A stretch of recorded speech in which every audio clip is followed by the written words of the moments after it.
Hey, we're Shannon and Jerry Arner, hosts of the Arner Adventures podcast. We're a minimalist couple choosing a more intentional way of living, one decision at a time. After burning out from the nonstop grind of running our business, we realized adventure doesn't have to look loud, expensive, or extreme to matter. Sometimes it looks like letting go, starting over, asking harder questions, or figuring things out as you move along. We discuss life's challenges, the small shifts that change everything, and the everyday choices that help us live with less physical clutter and mental noise. You'll hear honest conversations, thoughtful stories, and reminders that a meaningful life is built in the in-between moments, not just the highlight reel. This is the Arner Adventures podcast, where life itself is the adventure.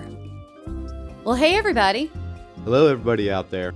I hope that you guys are staying warm wherever you are. We're actually recording this on a weekend where we're getting a big storm, winter storm in North Carolina. Yeah, that's right. And all we're thinking about is get done what we need to do outside and be warm. So that's why we're hoping this for you too. And being in our calm home, speaking of that. It's calm home. Oh, I love a good segue. Nice segue, Shannon. I was about to say. So thank you for tuning in. If this is your first time, welcome. If you're a return visitor, return listener, we sure do appreciate you. Hey, while you're here, would you just do us a solid and give us a 5-star review or rating on the platform you're listening to us on? That's right. Yeah. And that is 5 out of 5. Right. If yours goes up to 10, please give us an 11. We're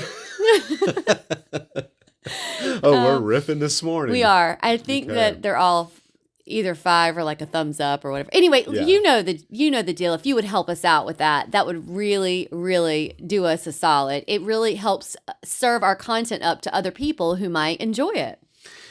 Now, are you all ready? If you all are ready to dive right in, we are too. So let's talk about our rules for a calm home that aren't about decor. Right. We get one of the best compliments we receive is when people come into our environment, our home, especially those who might stay overnight. It's not like we have a lot of guests, but when they do, what we do hear most often is, gosh, it's so calm in your house. It's such a calm environment. So we thought, you know what we should do? Everybody could do this. Yeah. And it's not about decor or minimalism. We wanted to talk about some of the things that we do to make our environment calm, because honestly, Jerry and I need that calm. And we really, and our dogs, any pet we've ever had has enjoyed the calm.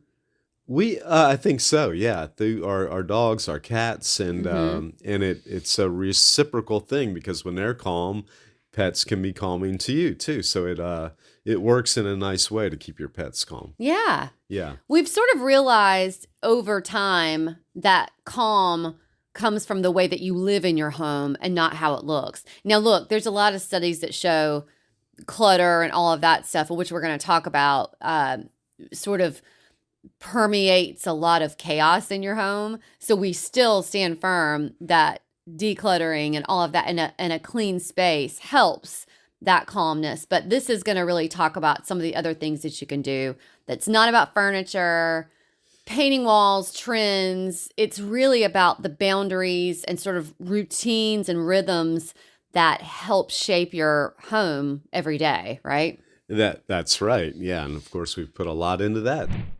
You know how much we love candles, and every Southern Oak artisan candle feels like a little ritual. We light one in the morning, journal, and have coffee. Or in the evening when we're winding down and watching true crime or ghost adventures. That's right. They're made from sustainable soy wax, hand-poured, and they burn cleanly. Which means no wasted wax in a jar we can reuse later. We've turned them into planters, pen holders, even little wine glasses. It's the kind of mindful product that keeps giving after it's gone. Use the code ADVENTURE at southernoakartisan.com to save 10% and bring a little calm into your space. And some clean coziness. So, starting off, a calm home starts with how a space is used. And a home can become overwhelming when it is asked to do too much at once, just like people do. Mm-hmm. Yeah, homes have feelings too. Sure they do. Yeah. There's an energy. That's right. There's an energy to a home. So when every room serves too many purposes, stress builds quietly, work blends into rest, Storage takes over living areas, and noise replaces quiet moments. Right. That's when the spiral starts. It really does. One of the first changes that we made was to be more thoughtful about how we use our space. Clarity matters, even in small homes, in whatever size, but even in small, tiny homes like ours, a chair doesn't have to be decorative to matter. We were just talking about the chair this morning. Yes, we were. Yeah, the chair. And how our two pups might prefer the chair to the love seat. We have this, if you've been in our house, because it's the most comfiest chair ever. Yeah. We will never get rid of that chair. Uh-huh. It's this big white, cushy, just envelops you chair. Mm-hmm. And Betty, our dog who passed a couple of years ago, loved that chair. Mm-hmm. If you were here and you didn't have a place to sit and it was that chair, you just weren't sitting because she had that chair. That's right. Yeah. So we were saying this morning, how isn't it interesting that our two dogs love that chair too? But a chair doesn't have to be decorative to matter. So a corner can be useful without being productive. Calm comes from knowing what belongs where and sticking to it. Sort of those routines that we talked about, Yeah, that's right. So we set boundaries around energy, not just stuff. Decluttering helps, but it's not the whole picture, y'all. We began to notice what was draining our energy at home, unfinished projects left out, constant background noise, and conversations that never seem to end. And now let's just say sometimes that can come from the neighbors. At that point,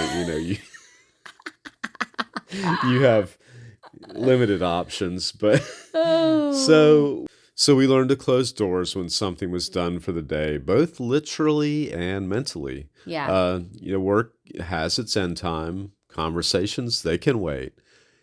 Not everything needs to be accessible all the time. Yeah, and I think too, a lot of us learned during COVID when a lot of people, including us, were working remotely, which we still do. It is really important to set those boundaries. Like you were saying, when you're done for the day, literally close that door and mentally close that door. You really have to have an end time, because if you are someone who does work at home, or you have your own business, or you're an entrepreneur, that work can be all the time if you let it. So you really do need to make sure that you are setting those boundaries where they need to be, or your home is no longer your sanctuary. It does really become something that's not calm. You know what I mean? Yeah, and I tend to do that without noticing it too. Like, it's the end of the workday, but you go, hey, there's a little something left over from what we were working on. And, yeah. Yeah, and you got to let it go till tomorrow. You do. You do. I really do try, and I've talked about this on here before, I really do try to start my day at 8, end it, I'm not even going to say 5, end it at like 4. Yeah. That's one of the advantages of working for yourself. Uh-huh. But I really do try to abide by that. And sometimes I can find that I'm like, well, let me go back in there and check this email and rewrite, this or whatever it is. But you really do need to protect your energy, because if you don't, your home is just going to zap it away. That's right. Yeah, there's a home can be an energy vampire too. Ooh, that's true. Yeah, just like people. You can go into some people's homes and it is draining. Yeah, it is. Yeah? Yeah. I'll tell you off air one that I'm thinking of. Okay. But it's like you go in and there's so much going on that it can really be draining. And I don't even mean the people. I just mean there's always something going on. And it can really be draining, and you start to go, gosh, I really wish that you could just settle in this house and let it be. And yeah, I'm thinking it can be one person who is living. It can be just one person living in a home, and the home is not calm because they're not. I think, and I've lived in environments like that before I knew to look out for that sort of thing. Yeah, right. When I was a young person. Let's move along to another a good talking point here. Rhythm matters more than routine. Strict routines really didn't work for us. They made us feel harder, not easier. And we like to look towards easier. And we do. Let me pause there. We do love a routine. Yeah. But what I have discovered, and I think you already knew this, but what I've discovered is rhythm, more ways than one. Yeah. But it does. You do have to start becoming more of a rhythm instead of a routine. I know we say a lot on here. We love a routine. But really, what it is we love a rhythm. We love like so the too. rhythm of things. Yeah. Yeah, like a good flow and what's that one thing I always say?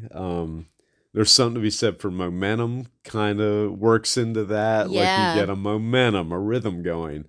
Um, and yeah, energy builds that way. Good energy can kind of build. It's like it rolls like one of those little snowballs that starts at the top of a hill and goes down and it gets bigger and bigger. Yeah. You like that analogy? I do. I was thinking about the snowman we tried to build in Burlington, Vermont that did not work. Did not work, no. He ended up being what we call him, a snow guy? He was a snow blob, snow pile. I don't know. I don't know. But I know what you're talking about when the snow works and you can make it can be a snowball. Yes. But rhythm does work for us outside of making snowmen.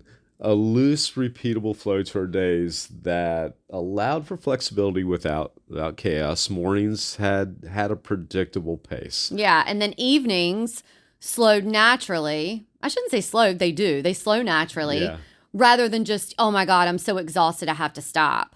So the rhythm brings this sense of familiarity without being so rigid and strict. So it really helps our home feel steady when the life outside of it isn't. We truly do try to have this rhythm so that our home is our sanctuary. I mean, it's really important to us, whether it's our home right here or our home away from home, if we're staying somewhere there. And, I could really get into another conversation about this, like the Hygge lifestyle. Yeah. The Hygge lifestyle really talks about that practice of Hygge is really about making a home wherever you are and making it feel comfortable in a sense of rhythm.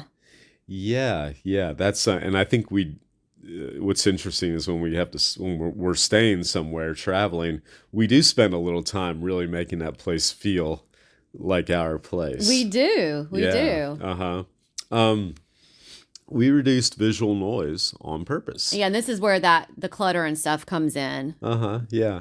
It's clutter creates constant interruption, not just a mess. It's but you don't think about the interruptions it can create. And that's more than just physical clutter too. That's like clutter coming from your phone. You don't realize sometimes how much it interrupts your flow. And that's where we're talking about. It's having a good flow and momentum.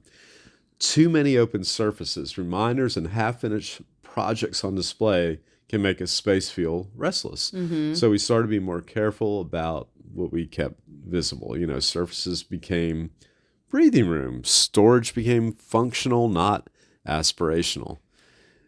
Fewer visual clues meant fewer mental distractions. Yeah. Right? Yeah. A calm home really gives your eyes somewhere to rest too. So I know this isn't about decor, and I don't want to make it about aesthetics, but we did want to make sure that we talked about that instead of the mental noise, which it's there too, but the visual noise. And I know a lot of people are really leaning into the maximalist dopamine color decor now. So even if it's not a lot of clutter and stuff, people are really enjoying a lot of color on their wall. And I'm not even really talking about that, because you can have those dopamine colors and paints and art, and I'm not talking about that being visual noise. And we really are talking about the stuff. The clutter and stuff that really tells you all the time there's something else that needs to be done. It's like the way we feel when we're really trying to rest and there's a pile of laundry here.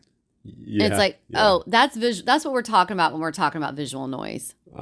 Yeah, that's a good point too, because I'll always be distracted by that. Yeah. But it's something I can sit with though and say, I'm gonna fold this while I just sit and gather myself. And enjoy a nice aesthetic scene on the screen or something. Like our room where we're sitting right now to record, this room feels less mental clutter can get in. It's a good Totally. time to record this because it's just got a good vibe going on. It does. Yeah. Well, one of the things that is a point here that I wanted to talk about is how we protect our quiet without apologizing. It's really about those boundaries. I was having a conversation with someone yesterday about how when I'm at home working, it's really a non-negotiable. And a lot of that is because I cannot multitask. I can't pivot back easily if I get distracted.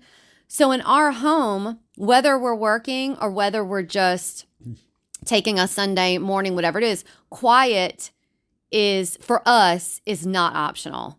Like it used to be, and it used to be like, oh, I really would enjoy some quiet. I wish that we could do that, but no. And we have moments of intentional quiet and no background audio, no multitasking, no filling the silence out of habit, which I don't like to completely say silence because sometimes having white noise is nice, or sometimes having like the little Tibetan singing bowl thing that we have or whatever, it can be nice for that, but just not having the TV or the radio or podcast or whatever on. Sometimes just quiet, it really can reset a space faster than almost anything else. If you think about it this way, if I've been out and I've had like a few hours of engaging with people and it's been kind of chaotic, or I'm running errands or whatever, when I get home, I don't know if you do this, Jer, when I get home and, you have to walk, we don't have to, we happily walk the dogs and take care of the cats and all of that. But sometimes I just sit and have nothing, where I just am like, I need to completely reset with nothing.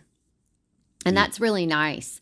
So if you do that, it lets your home feel lived in and cozy without all the noise. And it really helps promote that calm home experience. Oh, excuse me. I was just sitting with nothing for a minute. Okay. Why don't you talk about how we close the day? Okay, let's talk about how we close the day after I have my moment of nothing there. Mm-hmm. So we close the day the same way most nights. The way a day ends matters. Mm-hmm. I like to think, because then your morning starts off better. I think if you intentionally end a day on just the way you want to end it, on some positive vibes. Yeah, we found that ending the evening with small steps, the same small steps, helped us feel closure. We lower the lights, put away a few things, and get ready for tomorrow just enough to make it easier. Mm-hmm. This wasn't about being perfect. It was about letting ourselves know the day was done. A calm home doesn't carry yesterday into today. Neither does a calm mind. That's right. Anxiety is always, you can tell that I'm in therapy very regularly, and it's about anxiety. Yeah. Anxiety is not about the present. It's always about the past, or it's about the future. Yep. And so, a calm mind does not carry the past into tomorrow. That's right. Calm is a practice. It's not a look. A calm home isn't something you achieve once and keep forever. It's something it's a process. It's something you got to come back to through small and intentional choices. You got to work it every day, y'all. Just like decluttering and keeping a clutter-free home. It's not something that's a one and done. You have to upkeep it. You gotta upkeep it. You gotta work it all the time. Yeah. It's shaped by what you let in and what you keep out, by what you repeat and what you let go, and by how you move through your space when nobody's watching. You can't buy calm. Mm-mm. No. No. You really need to build it, and then you need to keep it built. You need to keep it maintained. That's right. Know? Yeah. Mm-hmm. You can steal it if nobody's looking. That's a joke. Yeah, it is a joke because you can't steal it. Yeah.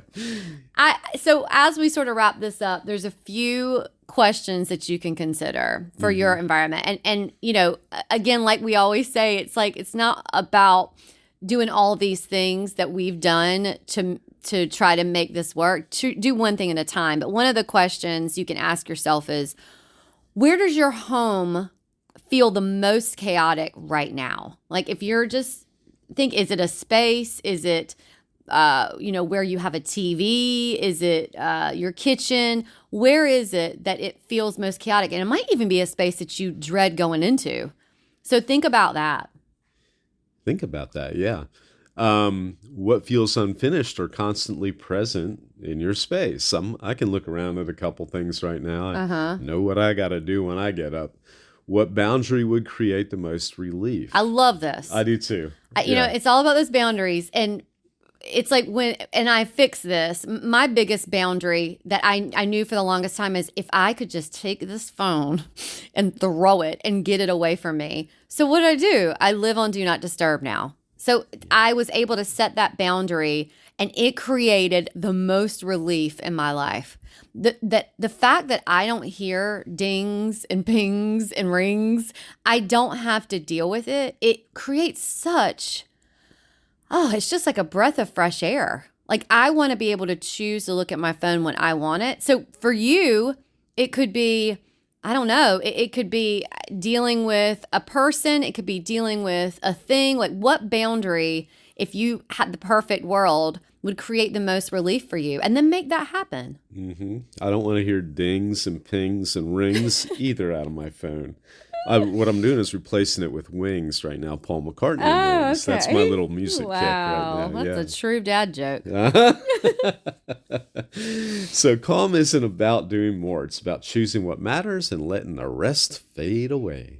If this episode resonated with you or you know someone who might need to hear it, feel free to share it along. That truly means a lot to us. You can also support the podcast by leaving a 5-star review or rating on the platform you're listening on. It helps more than you probably realize. Make sure you're subscribed so you don't miss future episodes. You can always find us, the show notes, and the brands that support the podcast at warneradventures.com. Until next time, here's to the small adventures, the hard ones, and everything in between. Bye-bye.